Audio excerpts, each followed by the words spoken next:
नमस्कार, मैं हूं अतुलावत। स्वागत है आप सभी का हमारे खास प्रोग्राम हेलो डॉक्टर में। हमारे इस प्रोग्राम का मकसद है आपकी जिंदगी को आसान बनाना। आपका इस शो को देखना बेहद जरूरी है क्योंकि हम इस प्रोग्राम में देश भर के एक्सपर्ट डॉक्टर को लेकर आते हैं जिनकी सलाह से आप अपनी बीमारियों से आसानी से छुटकारा पा सकते हैं। आज हम चर्चा करेंगे जोड़ों के दर्द पर। देर तक बैठे रहने, ज्यादा देर तक खड़े रहने या उम्र बढ़ने पर हमारे घुटने अक्सर अकड़ जाते हैं या दर्द करने लगते हैं। घुटनों का दर्द न सिर्फ बेहद तकलीफ देह होता है बल्कि ये दर्द आपके जीवन को मुश्किल बना देता है। आपकी इस मुश्किल को आसान बनाने के लिए आज हमारे साथ देश के अलग अलग जगहों से कुछ एक्सपर्ट्स मौजूद हैं। इन एक्सपर्ट से हम इस प्रॉब्लम पर डिस्कस करेंगे, साथ ही अपने दर्शकों के सवालों को भी अपने शो में हम शामिल करेंगे। हमारे साथ पटना से जुड़े हैं Anoop institute of orthopaedics and rehabilitation centre के consultant orthopaedic surgeon doctor Ashish Singh. Jamshedpur से इस पर चर्चा करने के लिए हमारे साथ मौजूद है ब्रह्मानंद नारायणा। हरदुलिया से orthopaedic and joint replacement department के एचओडी डॉक्टर राजेश सिंह। इसके अलावा हमारे साथ रांची से जुड़े हैं Shri Jagannath hospital and research centre के ऑर्थोपेडिक्स एंड ट्रोमेटोलॉजी डिपार्टमेंट के चीफ और डायरेक्टर डॉक्टर सुधीर कुमार। आप सभी डॉक्टर्स का हमारे शो में आने के लिए बहुत बहुत शुक्रिया। डॉक्टर आशीष सिंह, हम आपसे अपनी चर्चा की शुरुआत करते हैं। आप बताइए, आखिर जोड़ों के दर्द की वजह क्या है? क्या इसे हम उम्र का तकाजा माने कि उम्र बढ़ने के साथ हमें जोड़ों के दर्द का सामना करना पड़ता है, या फिर ये भी हमारे मॉडर्न लाइफस्टाइल का एक ड्रॉबैक है? जी, मैं आपको बताना चाहूंगा सबसे पहले आर्थराइटिस क्या है। Arthros means joints, itis means inflammation यानी सूजन। समय के साथ जब हमारा घुटना या कूल्हा या बॉडी का कोई भी जोड़ जब सूज जाता है और घिस जाता है तो उसको ऑस्टियोआर्थराइटिस बोलते हैं। जिस प्रकार समय के साथ बाल सफेद होता है, जिस प्रकार समय के साथ आपके स्किन में रिंकल्स आते हैं या आमतौर से एक गाड़ी का टायर घिसता है, उसी प्रकार से हमारे बॉडी में सारे जोड़ समय के साथ घिसता है, जिसको ऑस्टियोआर्थराइटिस बोलते हैं। आमतौर से ये जीवन शैली से जुड़ा होता है और एक उम्र आने के बाद से आदमी में आर्थराइटिस या ऑस्टियोआर्थराइटिस की कंप्लेंट्स शुरू हो जाती है। यह कोई बीमारी नहीं है। पूर्वोत्तर देशों में या वेस्टर्न कंट्रीज में इसे बीमारी का दर्जा नहीं दिया जाता है। यह उसके साथ एज के साथ रिलेटेड है। जी बिल्कुल डॉक्टर राजेश, जोड़ों के दर्द की समस्या सिर्फ बुजुर्गों में ही नहीं है, मौजूदा दौर में ये युवा पीढ़ी में भी नजर आती है। तो ऐसे में हमें कैसे पता चलेगा कि जोड़ों का दर्द आर्थराइटिस की वजह से है या फिर इसकी कोई और वजह है? हाँ, आजकल युवा पीढ़ी में भी आर्थराइटिस की समस्या काफी कॉमन हो गई है। जब भी आपके जोड़ों में दर्द हो, खासकर अगर आप ये देखें कि 3 से ज्यादा जोड़ों में दर्द है और ये दर्द 2 या 3 महीने से ज्यादा निरंतर बना हुआ है, आपको तुरंत ऑर्थोपेडिक सर्जन की सलाह लेनी चाहिए। आप में आर्थराइटिस की समस्या हो सकती है। डॉक्टर सुधीर, हम आपसे जानना चाहेंगे कि क्या आर्थराइटिस की वजह से जोड़ों में जो दर्द होता है वो किसी खास गतिविधि यानी पर्टिकुलर एक्सरसाइज या किसी खास तरह की पोजीशन में बैठने से बढ़ जाता है? क्योंकि अक्सर हम लोगों की शिकायत सुनते हैं कि ज्यादा देर तक एक जगह बैठे रहने या ज्यादा चलने से उनके जोड़ों में दर्द शुरू हो जाता है। आमतौर पर नहीं। अगर हमारा ज्वाइंट अगर पूरी तरह से सक्षम है तो कोई भी गतिविधि पेनफुल नहीं होगा। अगर पेनफुल है इसका मतलब कुछ ना कुछ उसमें परिवर्तन है। आर्थराइटिस का मतलब होता है जैसे हम अपने जोड़ को चलाना शुरू करें, मूव करना शुरू करें, दर्द की शुरुआत होती है। और दर्द की शुरुआत तब तक जारी रहती है जब तक कि हम जोड़ों को मूव करते रहते हैं। अगर हम जोड़ों को अस्थायी तौर पर स्थिर करके रखें तो उसमें कमी आती हो सकता है पूरी तरह से समाप्त ना हो, लेकिन फिर भी जोड़ों में दर्द बरकरार रह सकता है। ऐसी स्थिति को गठिया या आर्थराइटिस कहा जाता है। डॉक्टर आशीष, क्या जोड़ों के दर्द को हम हेरिडेटरी प्रॉब्लम की तरह देख सकते हैं कि अगर परिवार के किसी को आर्थराइटिस की प्रॉब्लम है तो हमें भी वो परेशानी हो सकती है, और अगर हो सकती है तो हमें क्या सावधानी बरतने की जरूरत है? आर्थराइटिस जैसा कि मैंने पहले बताया, जोड़ों का घिसना दो प्रकार का होता है। एक होता है किसी कारण से और एक होता है उम्र से। जो किसी कारण से होता है उसमें हेरिडिटी या जेनेटिक प्रॉब्लम्स होता है, खास करके एंकाइलोजिंग स्पॉन्डिलाइटिस या जिसको आमतौर से हम लोग गठिया बोलते हैं, इन कारण से आर्थराइटिस हो सकता है। जहाँ तक कि सावधानी बरतने का है, अगर आपको मालूम है या आप diagnosed case of ankylosing spondylitis हैं या किसी प्रकार के गठिया के, तो ये आपको पता होना चाहिए कि आपके बच्चों में जेनेटिक ट्रांसफर हो सकता है और नियमित रूप से किसी डॉक्टर से, खास करके ऑर्थोपेडिक सर्जन से आकर मिलना चाहिए, ताकि सही समय पर हम इसको पकड़ सकें और सही दवा चालू की जाए। क्योंकि गठिया या एंकाइलोजिंग स्पॉन्डिलाइटिस जो एक बीमारी है, इसे नियंत्रित किया जा सकता है, जड़ से खत्म नहीं किया जा सकता है। और ये जानना अनिवार्य है कि अगर हम नियंत्रण कर सकते हैं इसका, तो इसके लिए हमको जल्दी पेशेंट अगर हमारे पास आते हैं तो पेशेंट के हित में भी अच्छा रहता है और डॉक्टर के हित में भी अच्छा रहता है। डॉक्टर राजेश, हम आपसे जानना चाहेंगे कि आर्थराइटिस के इलाज के लिए कई तरह के सॉल्यूशंस मौजूद हैं, जैसे दवाइयां, घुटनों में लगने वाले इंजेक्शन या लुब्रिकेंट। ये सॉल्यूशन कई बार लोगों को मिसलीड करते हैं। इस बारे में आप लोगों को क्या सलाह देना चाहेंगे? हाँ, आज आर्थराइटिस के इलाज में कई विकल्प हैं,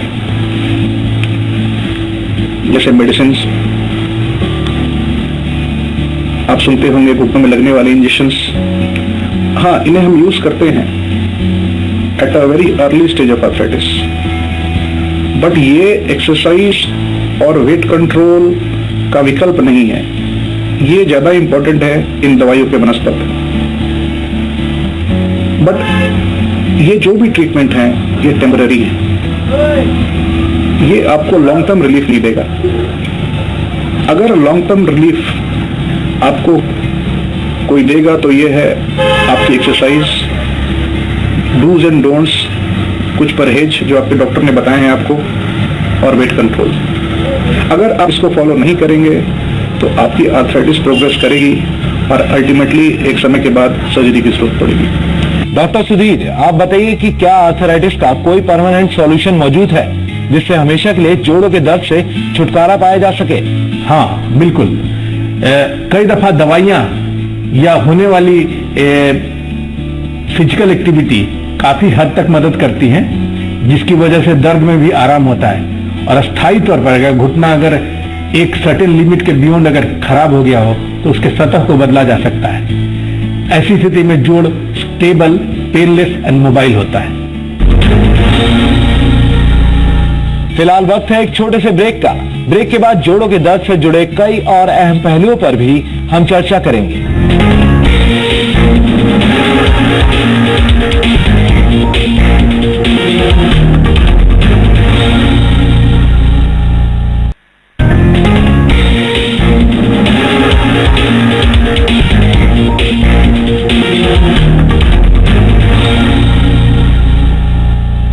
डॉक्टर आशीष, जोड़ों के दर्द में टोटल नी रिप्लेसमेंट कब कराना चाहिए? ये बहुत ही अच्छा सवाल आपने पूछा है। टोटल नी या हिप रिप्लेसमेंट जो ऑपरेशन है, यह आमतौर से पेशेंट खरीदता है, डॉक्टर्स नहीं बेचते हैं। या इंग्लिश में इसका अनुवाद करें तो these operations are sold by the bought by the patients, not sold by the doctors. इसका मतलब हुआ, अगर आपके घुटने या कूल्हा में दर्द है और आप महसूस करते हैं कि आपको सीढ़ियां चढ़ने या उतरने में ज़्यादा दर्द हो रहा है और आप अपना ऊपर नीचे नहीं कर पाते हैं, अगर आप नोटिस करते हैं कि आपका घुटना या कूल्हा में डिफॉर्मिटी यानी अलाइनमेंट गलत हो रहा है, अगर आप रोज़मर्रे की ज़िंदगी में अगर आप नहीं संभाल पा रहे अपने आप को, यानी आपको दर्द की दवाइयों की ज़रूरत बढ़ गई है, एक लिमिट से ज़्यादा हो गई है, या आपको ऐसा लगता है कि आपको activities of daily living hamper हो रहा है, तो ये सभी कंडीशंस में हम लोग घुटना या कूल्हा प्रत्यारोपण का सजेशन देते हैं। घुटनों के दर्द से छुटकारा पाने के लिए हम सर्जरी तो करवा लेते हैं, लेकिन ये सर्जरी कितना सुरक्षित उपाय है? आज नी रिप्लेसमेंट सर्जरी हम बोल सकते हैं कि ये काफी सेफ सर्जरी है। बहुत सारे एडवांसमेंट्स हुए हैं इस सर्जरी के इंस्ट्रूमेंटेशन में, इम्प्लांट्स में, बहुत सारे एडवांसमेंट्स हुए हैं एनेस्थीसिया में, पेन कंट्रोल मेथड्स में। डॉक्टर सुधीर, आपसे एक काफी अहम सवाल है कि इस सर्जरी में कितनी देर लगती है और इसे कैसे परफॉर्म किया जा सकता है? ये छोटे समय का ऑपरेशन है, बहुत लंबा समय इसमें नहीं लगता है। जो मुख्य उसकी पद्धति है, जो मुख्य जो हिस्सा है ऑपरेशन का, ये आधे घंटे से भी कम समय का होता है। लेकिन अगर पूरी तरह से देखा जाए तो आधे घंटे से लेकर के 1 घंटे तक की सर्जिकल प्रक्रिया होती है। और इसको परफॉर्म करने के लिए, जैसे कहा कि मैंने, ये घुटने का सतह बदला जाता है, पूरे जोड़ को नहीं बदला जाता है। अगर लेग बोन का ऊपरी हिस्सा, जैसे टिबिया का ऊपरी हिस्सा अगर खराब अगर है तो उस सतह को एक खास तरह के पॉलीमर से बदला जाता है।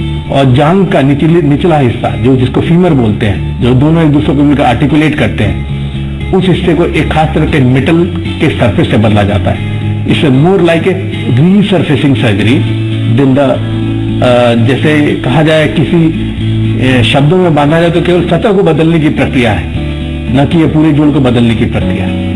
डॉक्टर आशीष, लोगों के मन में अक्सर ये सवाल उठता है कि सर्जरी के बाद पेशेंट को कंप्लीट रिकवरी में कितना वक्त लगता है?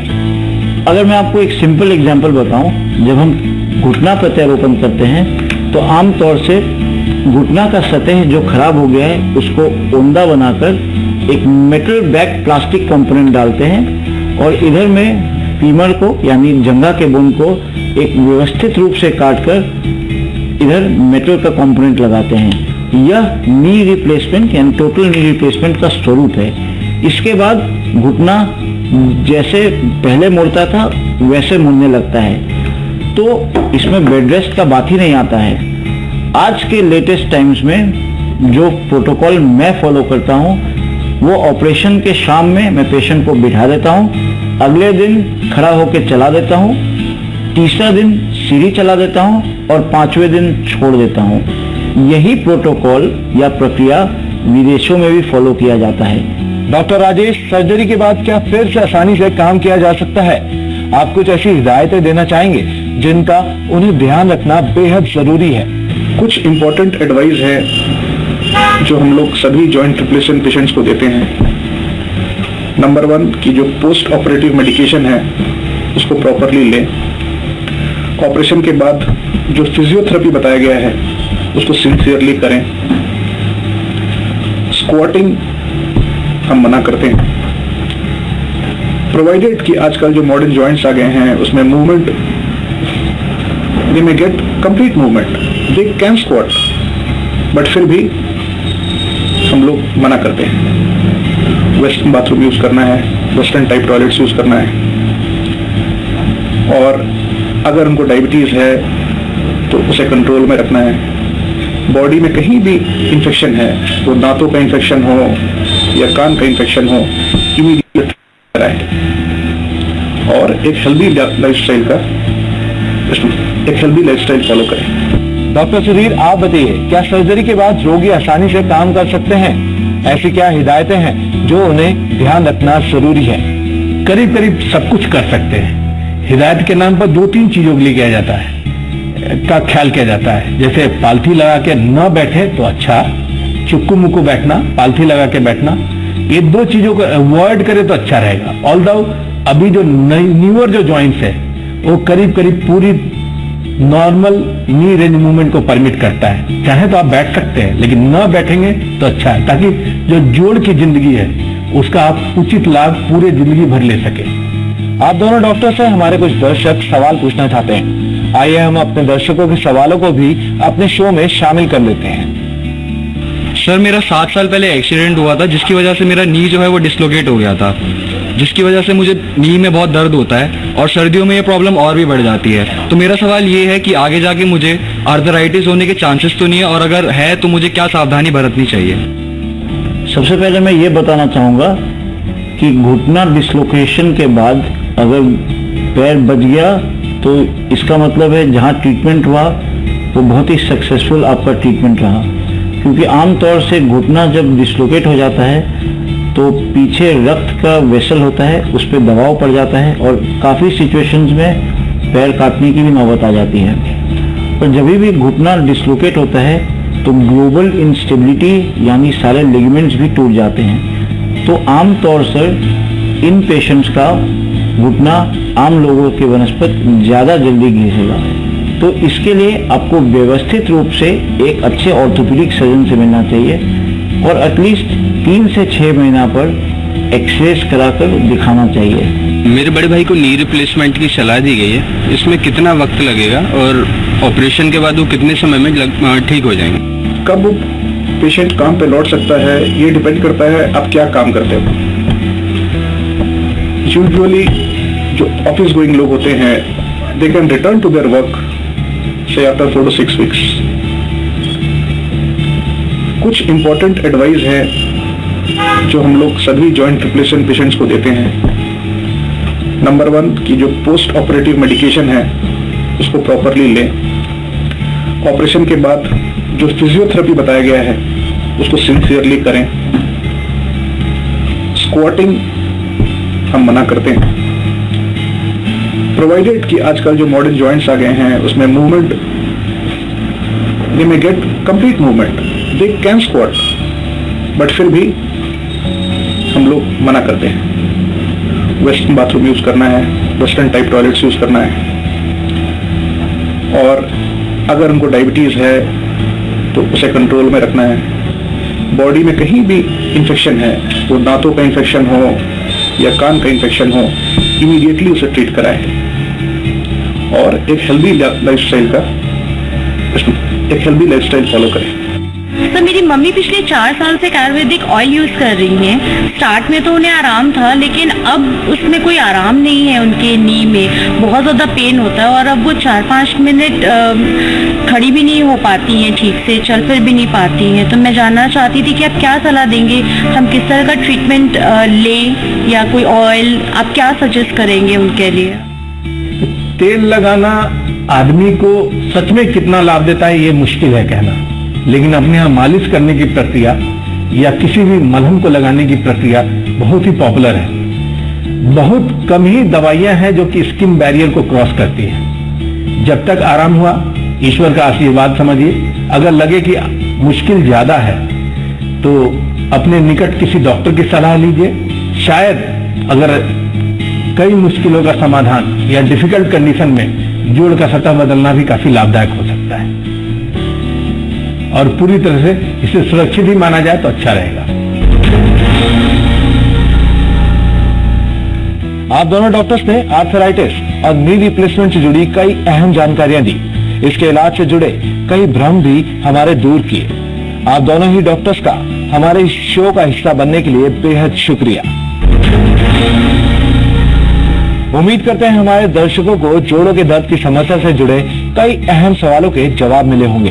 हमारी कोशिश भी यही है कि हमारे शो में आए एक्सपर्ट डॉक्टर की सलाह से आप अपनी बीमारियों से आसानी से छुटकारा पा सकें। इस एपिसोड में इतना ही। अगले एपिसोड में हम आर्थराइटिस से जुड़े कई अहम पहलुओं पर चर्चा करेंगे। तब तक के लिए नमस्कार।